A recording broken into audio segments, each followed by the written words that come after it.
Καλησπέρα! Σήμερα θα σας διαβάσω μια ιστορία από ένα βιβλίο του Χόρχε Μπουκάι. Ιστορίες να σκεφτείς. Ο τρομερός εχθρός. Η ιδέα αυτού του παραμυθιού μου ήρθε ακούγοντας μια ιστορία του Ενρίκε Μαρισκάλ. Μου έδωσε την άδεια από εκείνο το σημείο και μετά να συνεχίσω το παραμύθι για να το μεταμορφώσω σε άλλη ιστορία με άλλο μήνυμα και άλλο νόημα.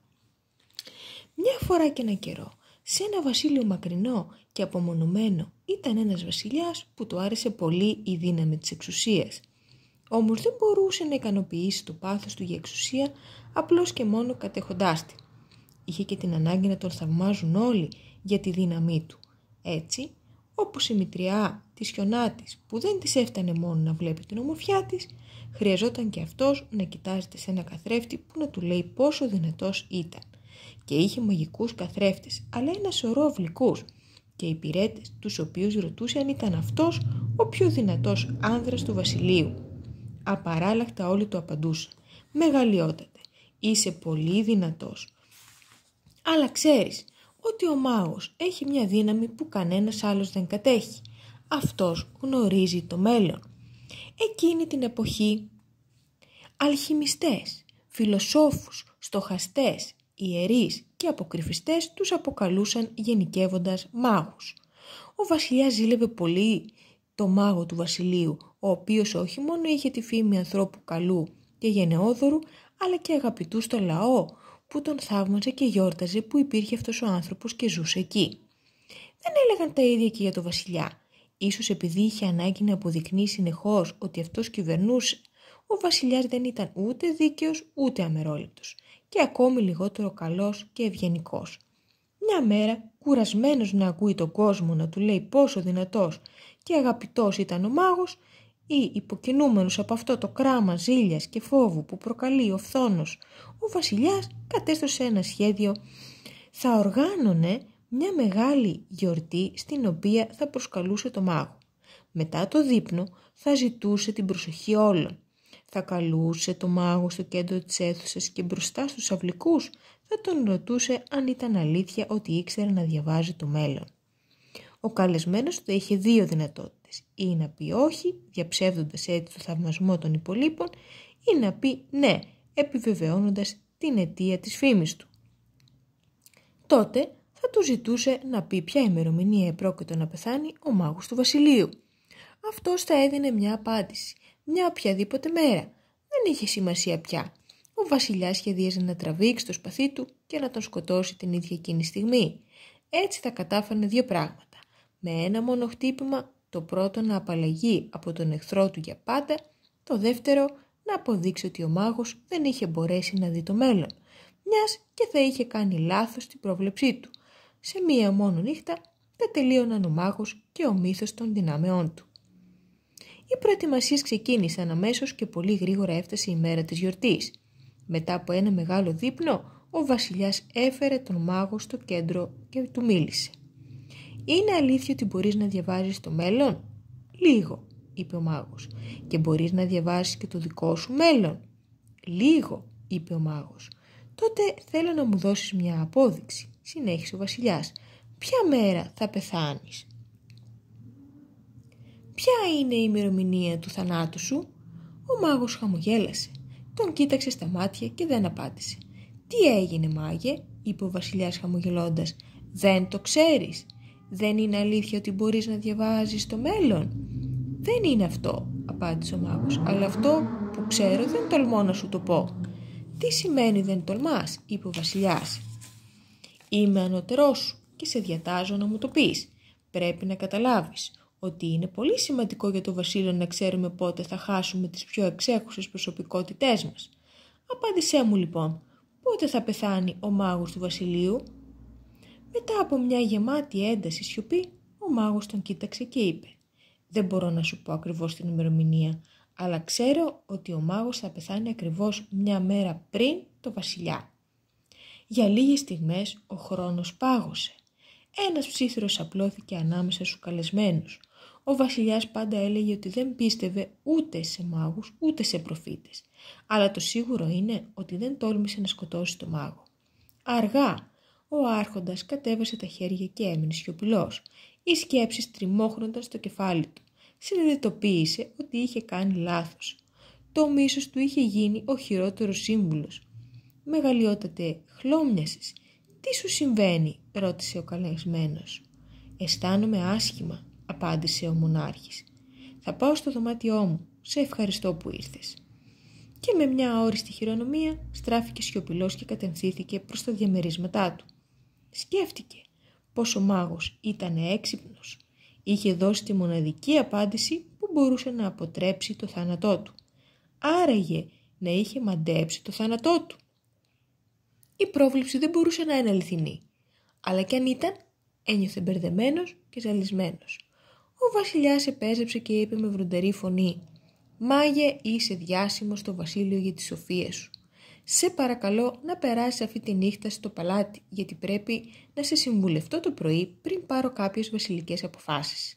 «Μεγαλειότατε, θα είναι μεγάλη μου τιμή», είπε ο καλεσμένος υποκλεινόμενος.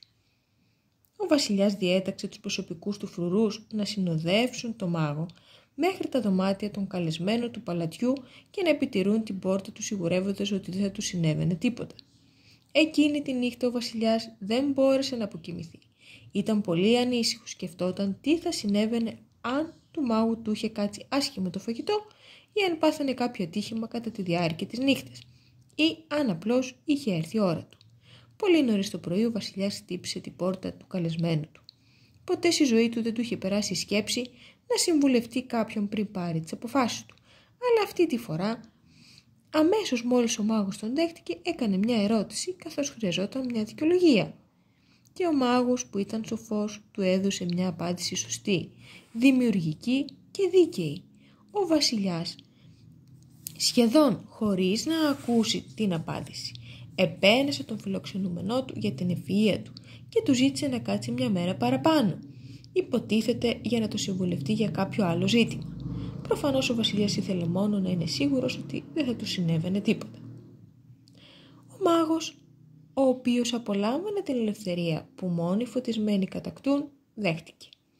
Από τότε και κάθε μέρα, το πρωί ή το βράδυ, ο βασιλιάς πήγαινε μέχρι τα δωμάτια του μάγου για να τον συμβουλευτεί και να τον δεσμεύσει για μια νέα συμβουλή την επόμενη μέρα.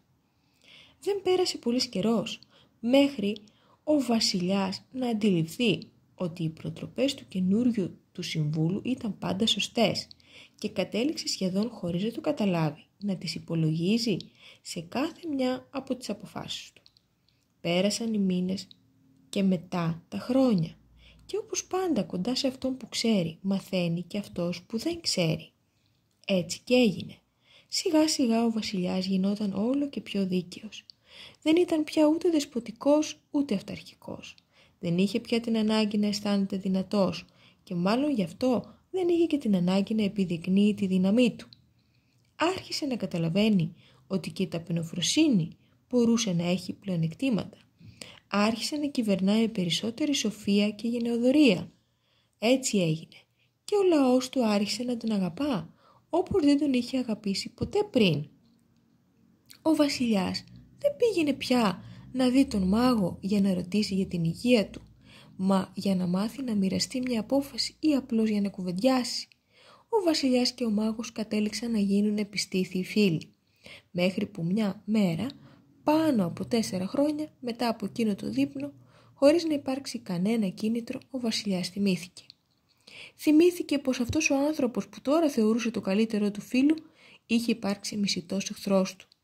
Θυμήθηκε το σχέδιο που είχε οργανώσει για να τον σκοτώσει και συνειδητοποίησε ότι δεν μπορούσε να συνεχίσει να κρατάει αυτό το μυστικό χωρίς να αισθάνεται υποκριτής.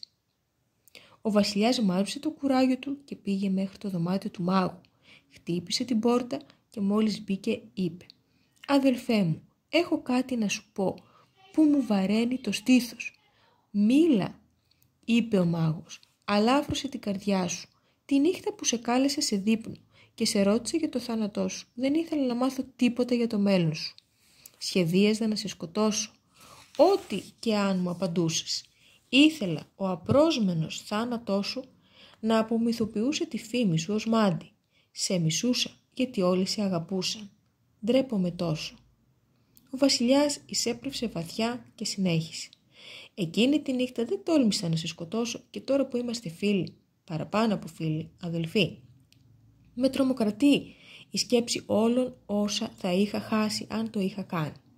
Σήμερα αισθάνομαι ότι δεν μπορώ να σου συνεχίσω να σου κρύβω την τροπή μου. Είχα ανάγκη να σου τα πω όλα αυτά για να με συγχωρέσεις ή να με απορρίψεις, αλλά χωρίς απάτες. Ο μάγος τον κοίταξε και του είπε «Άργησες πολύ μέχρι να μπορέσεις να μου το πεις, αλλά όπως και να έχει χαίρομαι που το έκανες. Αυτό θα μου επιτρέψει να σου πω ότι το ήξερα ήδη. Όταν με έκανες εκείνη την ερώτηση και χάιδεψες με το χέρι σου τη λαβή του σπαθιού σου, ήταν τόσο ξεκάθαρη η πρόθεσή σου που δεν χρειαζόταν να είμαι μάντης για να καταλάβω τι σκεφτόσουν να κάνεις».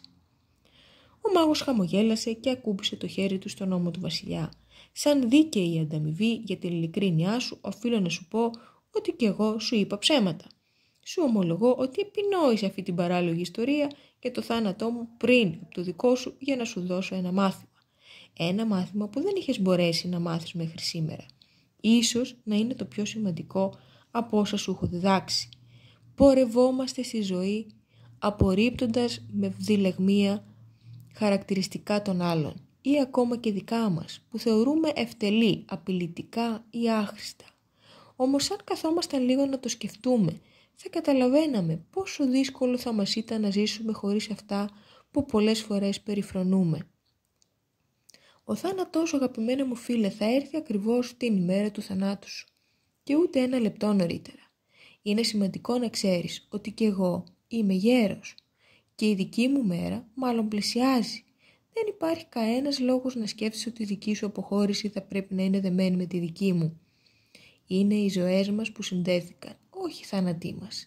Ο βασιλιάς και ο μάγος αγκαλιάστηκαν και γιόρτασαν πίνοντας την εμπιστοσύνη που τους ενέπνεε εκείνη η σχέση που είχαν χτίσει μαζί.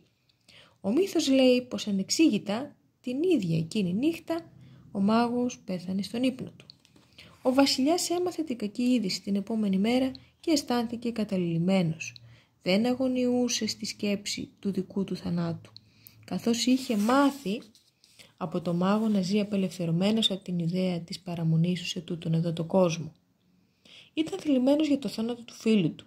Εξαιτίας ποιας παράξενης σύμπτωσης είχε μπορέσει ο βασιλιάς να μιλήσει στο μάγο για αυτό το θέμα, ακριβώς τη νύχτα του θανάτου του. Είναι πιθανό με τρόπο ανεξήγητο ο μάγος να έχει επηρεάσει τις καταστάσεις ώστε ο βασιλιάς να μπορέσει να του εξομολογηθεί το μυστικό του και να απελευθερωθεί από το φόβο του να πεθάνει την επόμενη μέρα. Ήταν μια τελευταία πράξη αγάπης για να τον λυτρώσει από τους αλλοτινούς του φόβους. Λένε πως ο βασιλιάς σηκώθηκε και έσκαψε με τα ίδια του τα χέρια ένα τάφο για το φίλο του στον κήπο κάτω από το παράθυρό του. Έθαψε εκεί το σώμα του και την υπόλοιπη μέρα την πέρασε δίπλα στο βουναλάκι με το χώμα, να κλαίει όπως κλαίμε μόνο τους πολύ αγαπημένους μας που χάθηκαν. Και μόλις έπεσε η νύχτα, ο βασιλιάς επέστρεψε στο δωμάτιό του. Λέει ο μύθος πως την ίδια εκείνη νύχτα, 24 ώρες μετά το θάνατο του μάγου, ο βασιλιάς πέθανε στο κρεβάτι του ενώ κοιμόταν. Ίσως ήταν σύμπτωση, ίσως ήταν ο πόνος, ίσως για να επιβεβαιώσει τη τελευταία διδαχή του δασκάλου του. Να είστε καλά, πολλά φιλιά, θα τα πούμε σύντομα.